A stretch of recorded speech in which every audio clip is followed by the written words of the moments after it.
কিন্তু যারা আমাদেরকে পাকিস্তানের রাজাকার বলতো তারাই কিন্তু এই দেশকে ভারতের হাতে বিক্রি করে দিতে যখন ব্যর্থ হয়েছে তখন তারা নিজেরাই ভারতীয় রাজাকার সেজে ভারতে পালিয়ে গিয়েছে। সম্মানিত ভাইয়েরা, কি আশ্চর্য কথা! আমরা 17 বছর থাকতে পারলাম, আপনারা 17 দিন না 17 ঘন্টাও থাকতে পারলেন না। ওই যে আগে চামচাদের কথা বললাম, মাহফিল গুলো মিঠাপুকুরের বিভিন্ন জায়গায় পাঠাই তো, ঢাকার গুলা না এলাকার পাতিনেতা গুলা? একটু আগে ওদের কথা বললাম, তোদের নেতারা তো চলে গেল, তোদের তো সৈয়দপুরি আর পুড়ে যাওয়ার ভাড়া পয়সা হবে, ঠিক কিনা বলেন? আফসোস করার আগে সময় থাকতে ভালো হয়ে যাওয়া ভালো না খারাপ? 8 নম্বর আফসোস, 7 নম্বর আফসোস, কিয়ামতের ময়দানে জাহান্নামীরা আফসোস করবে, জান্নাতীদের দিকে তাকাবে, দেখবে আরে আমরা জাহান্নামে, এখানে আযাব আর আযাব, আগুনের তৈরি পোশাক জাহান্নামীদেরকে পরিধান করানো হবে, সেখানে তাদের পিপাসার্থ হলে পরে তাদেরকে পুষ দেওয়া হবে, উত্তপ্ত ফুটন্ত পানি তারা পান করবে, তারা কাঁটাযুক্ত ঘাস খাবে। অন্যদিকে দেখবে জান্নাতীদেরকে আল্লাহ কত নিয়ামত দিয়েছেন, সুখে শান্তিতে আছে, আরামে আয়েশে আছে।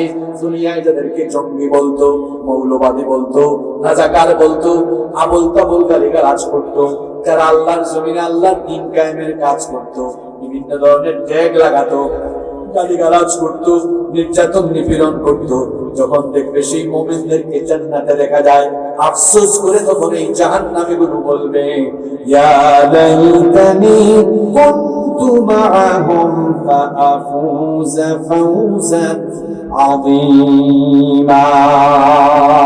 কোরআন কারীমের 4 নম্বর সূরা সূরাতুন নিসার 73 নম্বর আয়াতের শেষের দিকে আল্লাহ তাআলা বললেন, সেদিন তারা আফসোস করে বলবে, ইয়া লাইতানি কুনতু মাআহুম ফাআফুযা ফাওজান আযীমা, যদি আমি তাদের সাথে থাকতাম। তাদের সাথে? মুমিনদের সাথে, যারা নামাজ পড়তো, যারা পর্দা মেইনটেইন করতো, হালাল পথে চলতো, দ্বীনের পথে চলতো, কোরআনের মিছিলে যেত, কোরআনের রাজ কায়েমে থাকতো। আমি যদি আমার খেতা নেতা এদের সাথে না থেকে এদের সাথে থাকতাম, ইয়া লাইতানি কুনতু মাআহুম, আফসোস আমি যদি তাদের সাথে থাকতাম, ফাআফুযা ফাওজান আযীমা, তাহলে আজকে তারা যেমন সফল হয়ে জান্নাতি হয়েছে, তেমনি আমিও সফল হয়ে আজকে জান্নাতি হয়ে যেতাম। আফসোস করার আগে সময় আছে, এখন এসব ছাড়েন, ভালো হয়ে যান, তাইলে দুনিয়াও সফল, আখিরাতও সফল ইনশাআল্লাহ। নাম্বার 8 নম্বর, জাহান্নামীদের একটা অংশ হবে মুশরিক, যারা আল্লাহর সাথে শিরক করে।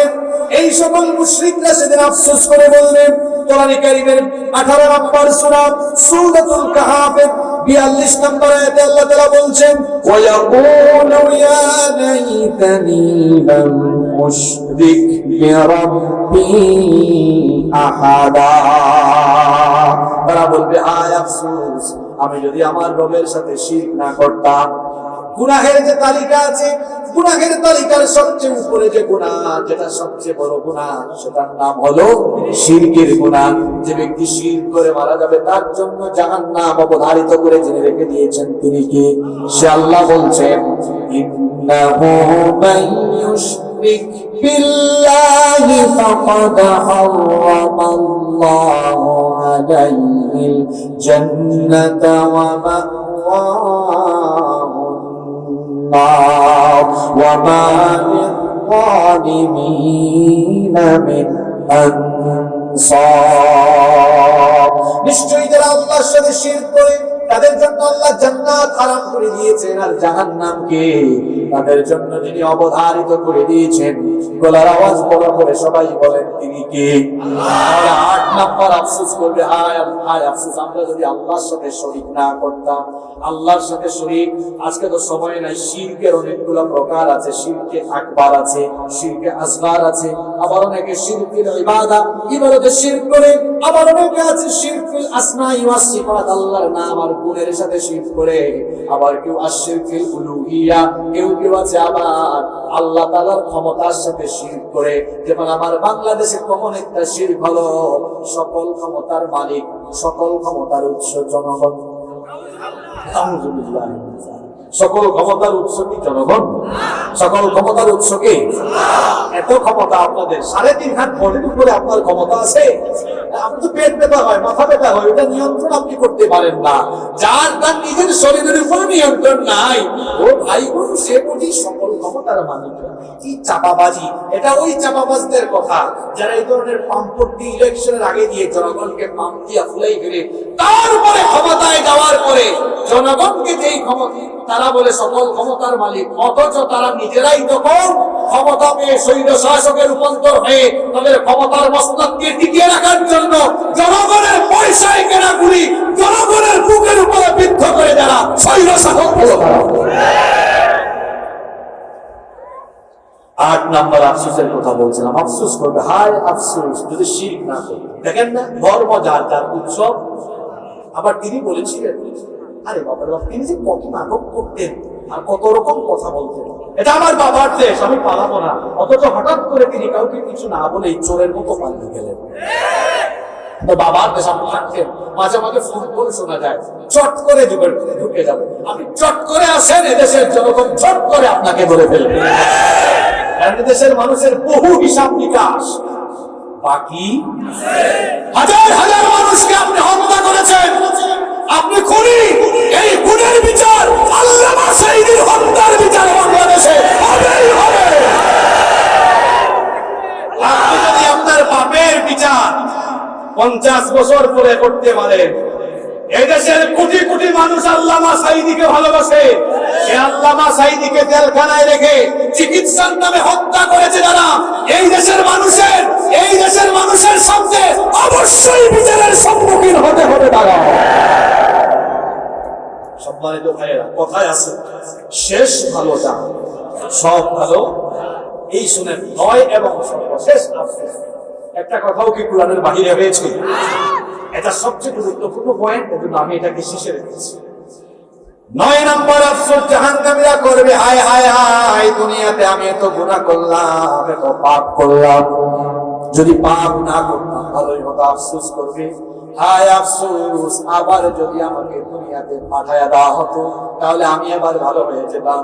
আল্লাহ তাআলা এই আফসোসের কথা কোরআনে কারীমের 6 নম্বর সূরাতুল আনআমের 27 নম্বর আয়াতে বলছেন, ওয়ালাউ তারা ইয উকিফু আলান নারি ফাকালু ইয়া লাইতানা নুরাদ্দু ওয়া লা নুকাযযিবা বিআয়াতি রাব্বিনা ওয়া নাকুনা মিনাল মুমিনিন।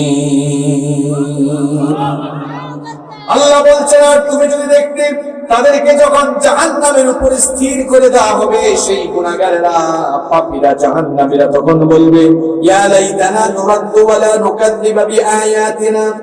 তারা তখন বলবে, হায় আফসোস, আবার যদি আমাদেরকে জাহান্নাম থেকে বের করে দুনিয়ায় আবার পাঠানো হতো, দুনিয়ায় আবার গেলে আর আমরা আল্লাহর সাথে নাফরমানি করতাম না, আমরা আল্লাহর ইবাদত বন্দেগী করতাম, আল্লাহর আয়াতকে অস্বীকার করতাম না। তারা আল্লাহকে বলবে, আল্লাহ জাহান্নাম থেকে আমাদেরকে বের করো, বের করে দুনিয়ায় আবার পাঠাও। এখন যদি আবার পাঠাও, আমরা কিন্তু গুনাহ করব না, আমরা তোমার ইবাদত করব। এই কথা তারা যখন বলবে, আল্লাহ তখন বলবেন, আওয়ালাম নুআম্মিরকুম, আমি কি তোমাকে হায়াত দেইনি, পর্যাপ্ত সময় দেইনি? তুমি যদি আমার গোলামি করার মতো, তো ওই যে তোমাকে লম্বা সময় দিলাম 20, 30, 40, 50, 60, 70 বছর, তখন তুমি আমার গোলামি করতে। কারণ তুমি চোখের সামনে দেখে যে তোমার পিতা নাই, দাদা নাই, পূর্বপুরুষ নাই, তুমি একদিন নাই হয়ে যাবে। বলেন তো, মরতে হবে, এ ব্যাপারে কার কোনো সন্দেহ আছে নাকি? তুমি চোখের সামনে দেখো তোমার এলাকায় কবরস্থান গুরুস্থান আছে, এত মানুষ চলে গিয়েছে, তুমি জানতে তুমিও একদিন চলে যাবে। এটা জানার পরেও তুমি যেহেতু শয়তানের খপ্পরে পড়ে শয়তানি করেছো, তোমার মতো বান্দাকে আবার দুনিয়ায় পাঠায়া আর কোনো ফায়দা হবে না। আপনি এখন যে নামাজ ছাড়েন, কিয়ামতে বলবেন, আল্লাহ আবার পাঠান, আর নামাজ ছাড়তাম না। আল্লাহ বলবেন, ত্যাগ কর, তোরে একবার সুযোগ দিয়ে দেখি না? হ্যাঁ, তোরে তো একবার সুযোগ দিয়েছে, আমি দেখেছি তুই কেমন। নারীরা আফসোস করবে, আল্লাহ এবার পাঠাও, আর সুন্দর এই চামড়া কাউকে দেখাবো, পর্দা করবো। সেদিন চামড়াও কথা বলবে কার সাথে? কার সাথে কথা বলবে? চামড়া কথা বলবে। আল্লাহ তাআলা কোরআনে কারীমে বলেছেন, শাহিদা আলাইহিম সামউহুম ওয়া আবসারুহুম ওয়া জুলুদুহুম বিমা কানু ইয়ামালুন। তাদের চক্ষু, কান, শরীরের চামড়া পর্যন্ত কথা বলবে। নারীরা আশকারা মাসকারা লাগায়া চলাফেরা, আটা ময়দার বস্তা মেরে দেয়। যখন চামড়া বলবে, আল্লাহ তোমার বান্দিকে এত সুন্দর চামড়া দিয়েছে, ওর পুরুষকে দেখিয়েছে, তখন এই নারী বলবে, ও কলু বিজুলুদিহিম লিমা শাহিদতুম আলাইহিম, এই তুমি আমার বিপক্ষে কেন কথা বলো?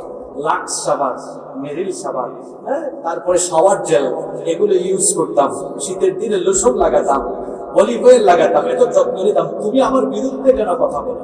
চামড়া তখন বলবে, আনতাকাল্লাহুল্লাযী আনতাকা কুল্লা শাই, যিনি সবাইকে বাকশক্তি দিয়েছেন সে আল্লাহ। এখন আমি চামড়া জবান খুলে দিয়েছেন তোর সব আকাম কুকাম ফাঁস করে দেওয়ার জন্য। আল্লাহু আকবার। তখন যদি বলে, আল্লাহ আবার দুনিয়ায় কথা, এখন আপেল মার্কা ফুটবল মার্কার পিছনে ঘুরে। ইনসাফ, সুবিচার যারা কায়েম করতে চায় তাদের সাথে চলে না, তখন বলবে, আল্লাহ আবার পাঠাও, রাসূলের সুন্নাত বাস্তবায়নের চেষ্টা করবে। আল্লাহ তখন কি বলবে? তোরে পাঠায়া দেখছি কি করে এসেছিস। আমরা এই বাংলাদেশকে পরিবর্তন করতে চাই, সবাই বলি ইনসাফ চাই, সুবিচার চাই, কিন্তু এটা কি মানুষের তৈরি করা আইন দিয়ে সম্ভব? বলেন সম্ভব? স্বাধীনতার পরে আমরা 54 বছর দেখেছি বিভিন্ন সময় বিভিন্ন দল ক্ষমতায় এসেছে, বাংলাদেশের ভাগ্যের পরিবর্তনের কথা বলে যখনই যারা এসেছে তারা নিজের ভাগ্যের পরিবর্তন ঘটিয়েছে, আঙ্গুল ফুলে তোলা গাছ হয়েছে। আমরা এখন আর তাদেরকে সুযোগ দিতে চাই না, সব কিছু দেখা শেষ, বাকি আছে আল কোরআনের বাংলাদেশ। আমরা আগামীর বাংলাদেশকে কোরআনের বাংলাদেশ হিসাবে দেখতে চাই। আগামীর বাংলাদেশ হবে কোরআন কোরআনের বাংলাদেশ, আগামীর পার্লামেন্ট হবে কোরআনের ইসলামের পার্লামেন্ট ইনশাআল্লাহ। এই আন্দোলন শুরু হয়েছিল দ্বিতীয় স্বাধীনতার আন্দোলন কোথাও থেকে? রংপুর থেকে। রংপুরের শহীদ বীর আবু সাঈদ তার বীরত্বতার সাহসিকতা দেখিয়েছে। স্বৈরাচারদের পেটুয়া বাহিনীর বন্দুকের সামনে তার সিনা টান করে দাঁড়িয়ে তারপরে এদেশের লক্ষ লক্ষ যুবকদেরকে সে অনুপ্রেরণা জুগিয়েছে। আপনি ভাবে এদেশের দ্বিতীয় স্বাধীনতা অর্জনের জন্য রংপুরের যুবকেরা সবার আগে অবদান রেখেছে। এই বাংলাদেশে আগামীর বাংলাদেশকে কোরআনের পার্লামেন্ট, কোরআনের রাষ্ট্র হিসেবে বিনির্মাণের জন্য সবার আগে এই রংপুরের জমিন থেকে রংপুরের যুবক তরুণরা দেখায় দিবে। রংপুরের প্রতিটি এলাকা থেকে আগামীর পার্লামেন্টে কোরআন ওয়ালাদেরকে পাঠিয়ে দিতে হবে। পারবেন তো ইনশাআল্লাহ? পারবেন তো ইনশাআল্লাহ? আফসোস থাকবে না, দুনিয়াতেও নাই, আখিরাতেও নাই। আজকে আফসোসের আলোচনা হলো। কিয়ামতের দিন জাহান্নামীরা আফসোস করবে মোট কয়টা? জোরে বলেন। আমরা কি 9টা আফসোস করতে চাই? না, তাহলে এর আগেই আমরা জাহান্নামে যাওয়ার আগেই নিজেদেরকে সংশোধন করে ফেলবো। সেটা কিভাবে? আমরা আমাদের জীবন যৌবনকে, আমরা জানমাল সব বিক্রি করে দিব কার কাছে? রাজি আছেন তো সবাই? আল্লাহ সবাইকে কবুল করে নেন। এখানে মসজিদের উন্নয়নের কাজ চলমান, এটা আপনারা পকেট থেকে হাত বের করার সময় একটু সংকুচিত করে বের করেছেন, অসুবিধা নাই। মুমিন কখনো তার ডানের হাতকে সংকুচিত করে না, বরং তার ডানের হাতকে সে প্রসারিত করে দেয়। এখন আরেকবার দিলে তো ভালো হবে। এই যারা উঠছেন লুঙ্গি টান দিয়ে বসান, আবার বেশি দূরে টান দিয়ে দিয়ে।